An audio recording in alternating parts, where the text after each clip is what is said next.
Bonjour Marina Foïs. Bonjour. Vous êtes actrice, vous êtes une des rares à avoir fait le grand écart, à savoir le faire entre les auteurs. Vous avez tourné avec Christophe Honoré, Laurent Cantet, Catherine Corsini et des comédies populaires comme La Tour Montparnasse Infernale, Astérix et Obélix, c'était la mission Cléopâtre, Boule et Bill ou Le Grand Bain. Également des films à part comme Police ou Darling. Et on vous avait découverte, faut pas l'oublier, dans la troupe des Robins des Bois sur Canal+. Et vous êtes toujours dans celle de Chabat dans Burger Quiz. Votre actualité, c'est ce film En roue libre, signé Miguel Barcelo avec Benjamin Voisin. Ça sort Je crois qu'il s'appelle Didier Barcelo. Didier, je suis sûre même. Vous avez dit savez Miguel. ce que je me suis dit en préparant la chose? La première personne que j'ai interviewée quand j'étais journaliste actuel, c'est un immense peintre catalan qui s'appelle Miguel Barcelo. Et j'ai dit tout à l'heure, Élise Goua, tu vas voir que je vais me viander et que je vais dire Miguel Barcelo, mon inconscient va remonter. Voilà, mais c'est Didier. Et j'ai bien écrit Didier dans l'interview que j'ai écrite. Après, Didier, c'est un pronom, un prénom qui a une histoire. Voilà. Donc on est, oui. Référence à Alain Chabat. C'est vraiment un film oxymore, c'est un road movie en même temps que c'est un huis clos. Suivant le moment du film, il peut être vu comme une comédie, comme un thriller, comme un film social, voire peut-être comme une comédie romantique. Qui est Louise, votre personnage, et pourquoi elle ne peut pas sortir de sa voiture alors qu'elle en a les clés? Louise, elle est infirmière, elle va avoir 45 ans dans 3 jours. Elle est au bout de sa vie. Un matin, elle se lève, elle est obligée de déplacer sa voiture parce qu'elle s'est mal garée, qu'il y a une flic qui est en train de lui mettre un PV. Elle descend vite fait. Et la flic l'oblige à déplacer sa voiture et une fois qu'elle est montée dans sa voiture, elle est prise d'une crise d'angoisse qui la cloue. Elle est incapable de faire un mouvement, elle est incapable de sortir de sa voiture. Ce qui est extraordinaire, c'est que ça pourrait être raconté comme une fable, mais on y croit. Quand on voit le film, on se dit, elle ne peut pas sortir de cette voiture. Comment vous avez fait pour rendre cette pathologie crédible? D'abord, est-ce que ça existe? Alors d'abord, ça existe. Je ne sais pas si vous avez jamais eu de crise d'angoisse, mais moi j'en ai eu. J'ai pas eu d'attaque de panique, c'est le degré au-dessus, mais des crises d'angoisse qui vous paralysent le cerveau, qui vous rendent incapable de penser, donc de bouger. Je vais vous dire, j'en ai jamais eu. Ça se manifeste comment? Ça, mais c'est dingue. En tout cas, alors les journalistes et les présentateurs radio et télé, ils ne connaissent pas les crises d'angoisse. J'ai pas fait une interview où il y a un homme qui me dise qu'ils connaissent. Peut-être c'est un truc féminin. Homme ou une femme? Non, les hommes, ils connaissent pas. Ouais. Peut-être c'est un truc féminin, je sais pas. D'angoisse au point de ne pas pouvoir bouger, ça m'est jamais arrivé. Ça se manifeste comment? On ressent quoi? En fait, c'est le cerveau qui se paralyse et les images fictionnelles que produit votre cerveau sont plus fortes que la réalité. Voilà. Et en tout cas, c'est ce qui arrive à Louise. C'était mon travail. Vous dites comment vous avez fait pour le rendre crédible. En fait, c'est exactement mon travail. Il suffit de le croire très fort au premier degré. Si je me dis à moi-même, comme c'est mon métier et que je me fais confiance à moi-même, si je me dis tu ne peux pas sortir, alors je le crois. Et si je le crois très fort, a priori, vous allez le croire. Ça se termine pas là, évidemment. Elle peut pas sortir de cette voiture, mais il leur arrive plein de choses à elle et à la voiture. D'un mot, on va entendre la bande-annonce, mais est-ce qu'on peut, en gros, dresser un tableau à grands traits de cette histoire? En fait, donc, comme elle est bloquée dans sa caisse, elle va commencer par rouler un peu, parce que qu'est-ce qu'elle peut faire d'autre? Donc, elle roule, et puis à force de rouler, elle finit par avoir plus d'essence. Donc, elle échoue sur un parking d'un hôtel Ibis de Bourgogne. Et pendant la nuit, alors que elle est sur le siège arrière, il y a un jeune homme qui vient pour braquer la caisse. Donc elle se cache parce qu'elle a peur, en espérant qu'il n'y arrive pas, sauf qu'il y arrive. Il y arrive et il braque la caisse avec elle dedans. On entend la bande-annonce et on en reparle. Qu'est-ce que tu fous là, toi? Tu dégages! Non, je peux pas sortir de ma voiture. Tu te fous de ma gueule ou quoi? Tu peux pas sortir là? Non, je peux pas sortir, je suis incapable, c'est physique. J'arrive à tirer une caisse, il y a une cinglée dedans, putain. Moi, je vous préviens, je vais au Cap Ferré. Mais moi, j'habite à Beau. Je vais au Cap Ferré. Pourquoi vous avez une arme? C'était à mon frère. Il se fait renverser par un enculé. Et moi, je vais le buter. Et vous? Mon ex-mari est tout amoureux de ma meilleure amie. Quelle grosse pute. Très grosse pute. C'est qui ce type? David, il est psy, il va t'aider. Il faut 1 à 2 séances par semaine pendant des années. Nouveau challenge. Là, t'as 1 heure où je te bute. Parlez-moi de votre père, il fait quoi? Agriculteur. Mais non, je vois mais pas le rapport. vôtre, celui de madame. Vous pensez qu'il a besoin de vous? Il est juste paumé. Quand on est paumé qu'on fait n'importe quoi. Vous êtes sûr de votre plan? C'est pas un hasard s'il a débarqué dans ma voiture, non? On fait quoi s'il pleut? C'est ça ton problème en fait. T'es tout le temps négatif.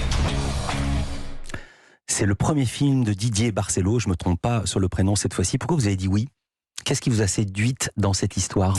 Le point de départ assez absurde et justement difficilement crédible, puisque donc il y a un challenge, et le fait qu'au fond ça raconte comment deux personnes tout à fait paumées l'un et l'autre à des âges très différents de leur vie, qui se trouvent un peu sur le bord de la route l'un et l'autre, vont s'aider. Comment une rencontre improbable, un mariage pas très assorti peut être la solution. Et j'aime bien cette idée-là, que la vie, aussi violente, aussi pénible, aussi dure soit-elle, elle vous réserve des surprises de taille, que la chance, ça peut être l'autre, que la renaissance, ça peut être un inconnu, et qu'en fait, comment dire, si on pousse le raisonnement jusque-là, c'est un film contre la peur ou contre les peurs, et ça, j'aime bien, surtout sur un ton léger et absurde. Et ce qui est d'autant plus intéressant, c'est que vous ne rencontrez pas, enfin votre personnage ne rencontre pas le Père Noël, mais un être tout autant cabossé. Oui. Mais les deux cabossages font que ça devient quelque chose de beau. Oui, Benjamin Voisin, qui est donc mon sexy partenaire, mon compère, il disait ça l'autre jour, et c'est vrai que je l'avais pas vu comme ça. Il dit en fait, quelqu'un qui va bien et qui aide quelqu'un qui va mal, en fait, c'est suffisamment banal pour que ça fasse pas un film. En revanche, deux personnes qui vont pas bien et qui vont être la solution l'un pour l'autre, au fond, ça c'est sexy. C'est tendre, c'est plutôt beau, et c'est une bonne nouvelle. Je peux faire un compliment ? Ouais. J'ai vu des dizaines et des dizaines de scénarios où il y a deux personnes cabossées qui s'assemblent et on n'y croit jamais. Et là, on y croit totalement. Il y a une alchimie qui s'opère. Je ne sais pas comment ni pourquoi. Vous allez me dire que c'est votre travail, mais ça fonctionne à 100%. Alors, je sais, c'est même pas une question. Non, mais je voulais le dire, voilà. Non, évidemment, c'est notre travail, mais aussi, il y a des choses qui se passent entre deux acteurs, c'est assez miraculeux et c'est difficile à décortiquer, mais je pense que c'est une question de chimie. La première fois qu'on s'est rencontrés avec Benjamin, il se trouve que moi je l'avais vu dans Été 85 de Ozon et que j'avais très très envie de cet acteur parce qu'il me semble passionnant. J'avais très envie de le rencontrer, je pense que la réciproque était vraie et la chimie a opéré, ça marche. Je ne sais pas si c'est une question de peau, de rythme, de musique intérieure, mais en tout cas, il me rend curieuse et je l'intéresse. Donc ça marche en fait. On n'a même pas encore parlé de la deuxième comédienne du film qui est la Volvo. Culture Média continue. On est avec Marina Foïs, à tout de suite. 9h, 11h. Europe 1, Culture Média. Philippe Vandel. En compagnie de Marina Foïs à l'affiche de ce film En roue libre. Ça sort demain. Premier film de Didier Barcelo. C'est avec Benjamin Voisin dont on a dit tout le bien qu'on pensait. Et Jean-Charles Cliché. Oui, et il y a aussi le papa de Julie Delpy, si je me souviens absolument. bien. Il y a aussi la voiture qui est très spectaculaire, je vais la citer, c'est une Volvo 240 break. Je déteste ce cliché, mais là c'est presque vrai. Elle a un personnage dans le film. Pourquoi elle ? Comment elle a été choisie ? Alors ça, je ne sais pas, faudrait demander à Didier Barcelo. J'imagine que elle est jaune. J'imagine que c'est un choix de DA. Ça, j'ai lu qu'il l'avait repeinte, qu'elle n'était pas jaune à la base. Oui. Mais c'est qu'il faut qu'on puisse y faire plein de choses. C'est pour ça qu'elle est break. Oui, il fallait, parce qu'en fait, la vraie, il y a une contrainte pour les acteurs, puisque c'est un huis clos, et donc on a un décor unique qui est tout petit. Mais la contrainte, elle est encore plus forte pour la caméra, parce qu'il n'y a pas 2000 axes possibles à l'intérieur d'une voiture. Et pourtant, ils ont quand même essayé de réinventer un peu la grammaire. Mais c'est aussi un objet transitionnel, comme disent les psys, puisqu'il aurait pu choisir un énorme 4x4 avec beaucoup de recul, mais non. Parce qu'à l'intérieur, il y a un radiocassette. Ouais, mais il y a une réalité sociale aussi. Elle est infirmière. Exactement. Son père était petit commercial dans une entreprise de je sais pas quoi. Donc ces gens-là n'ont pas des Hummers. Ils ont des voitures normales. Voilà. Mais ce qui est très intéressant, c'est le radiocassette. Oui, parce qu'en fait, c'est la voiture de son père. Et dedans, elle a laissé un radiocassette où les cassettes sont rangées par ordre alphabétique, ce qui évidemment paraît surréaliste au personnage de Benjamin, du haut de ses 20 ans. Et j'écoute Véronique Sanson qui ne connaît même pas, qui l'a jamais entendu. Donc c'est vraiment deux mondes qui se rencontrent. J'ai retrouvé, Marina Foïs, une interview de vous ancienne. C'était dans le mensuel Marie-Claire. On est en avril 2008. Donc ça fait une paire d'années. Et vous racontez que l'endroit où vous êtes le plus vous-même, c'est vous vous souvenez de cette interview ? C'est votre voiture. Attendez, je voudrais préciser qu'en interview, on ment beaucoup et on dit beaucoup n'importe quoi. Même, Marina Foïs, Marie-Claire, avril 2008, cette voiture est une poubelle avec des bouteilles vides, des mégots, une peau de banane, mais elle me ressemble. Ah oui, vous l'avez dit ça ? de ma Twingo. Oui, c'est possible. C'est possible. Je m'attendais pas à ça. Mais vous ne voyez pas comme ça. Ou c'est fini, vous avez évolué, c'était en 2008, vous n'êtes plus la même personne. Non, Ou aujourd'hui, est-ce que ça vous me viendrait ressemblez- pas à l'idée de parler de ma voiture. C'est-à-dire qu'il y a beaucoup de gens autour de moi qui m'intéressent beaucoup plus que ma voiture. Non, J'ai ma de la question chance. n'était pas celle-ci. Est-ce que vous vous comparez à des bouteilles vides, à des mégots, à une peau de banane? Oui, je suis faite de plein de choses différentes, pas que de la hype. Mhm. J'ai un petit fond de boue en moi, comme tout le monde en fait. Mhm. Je suis un mélange de choses très différentes, du vécu, du futur, des espoirs, le moins de désespoir possible. Voilà. Je vais revenir au film, un extrait. Vous n'avez plus d'essence, vous l'avez dit, vous échouez sur ce parking d'hôtel, toujours à bord de cette Volvo. Avant même de rencontrer Paul, vous demandez de l'aide à des éboueurs qui ont l'air de pas du tout comprendre ou pas trop votre détresse. Excusez-moi, s'il vous plaît, monsieur, est-ce que vous pourriez m'aider à sortir de ma voiture?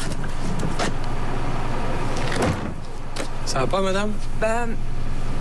En fait, non, je suis bloquée dans ma voiture depuis ce matin, j'en peux plus là, c'est un truc de dingue en fait, c'est une crise d'angoisse ou je sais pas, enfin, je suis jamais malade mais donc voilà, j'arrive pas à sortir, je me disais peut-être vous pouvez me tirer un bon coup hors de la voiture, ce serait vraiment gentil s'il vous plaît. Je vous en supplie. Je vous en supplie vraiment, j'en ai marre. Non mais comme, je sais pas, vous savez, vous voyez ce que c'est qu'une poubelle, et bah dites-vous que je suis une poubelle et puis vous me prenez, vous me jetez sur le parking, s'il vous plaît. Et pardon encore de ce compliment, ça sera le dernier, mais on y croit vraiment. Et les éboueurs ont l'air de vous croire que vous êtes incapable de sortir de cette caisse. Je vous jure que je vous jure que ça arrive. Ouais. Vous restiez combien de temps dans la voiture pour le tournage? Est-ce que c'était acteur studio ou vous faisiez exprès de faire la pause Non, dans la alors j'ai voiture? pas dormi dans la voiture, j'allais Voilà. à l'hôtel comme Ça tout le allait être un monde. peu ma question. Non, je suis pas très acteur studio. Moi, je pratique la distance comme Depardieu ou Mastroianni Ouais. ou Hyper. Non, mais on y passait. Une journée de tournage, c'est par exemple 9h-18h. Donc j'y passais de 9h à 18h. J'avais le droit de sortir pour aller déjeuner. Mhm. On a aussi une pause déjeuner sur les tournages. Mais voilà, sinon je restais à l'intérieur. Après, moi, je peux être une bonne grosse flemmasse. Donc l'idée de jouer un rôle entier assise, en fait, ça ne me déplaisait pas. Ah, par contre, j'ai un petit quiz. Allez-y. Vous aurez la réponse en voyant le film. Comment peut-on, quand on mesure 1m62, se mettre debout dans une voiture sans en sortir? Alors 1, j'ai vu le film. Ouais. 2, j'ai adoré ce passage. Ouais. 3, je me suis dit, je vais pas le raconter pour pas spoiler. Non, mais on peut poser une petite énigme. On pose la petite énigme. J'ai pas raconté comment le film évolue, mais il évolue. Les situations, les personnages évidemment, et même votre mine.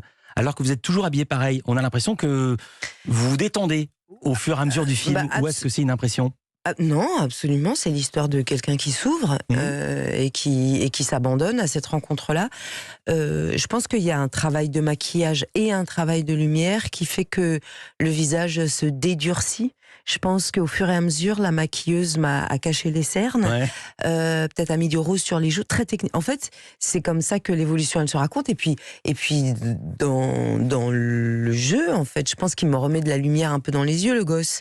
Et voilà. Je voudrais qu'on entende un dernier extrait, c'est un peu plus tard dans le film évidemment. Paul décide de vous prendre en main, c'est ce type qui entre dans votre voiture, qui fait irruption pour la cambrioler finalement, il vous embarque avec elle. Je passe plein de détails évidemment, plein de péripéties. À un moment donné, vous êtes devant un hôpital et là il décide de kidnapper un psychiatre qu'il force à vous faire une psychanalyse express en 1 heure, pistolet sur la tempe pendant que vous conduisez. Bon bah, Louise, tu lui parles, et toi, tu règles son problème.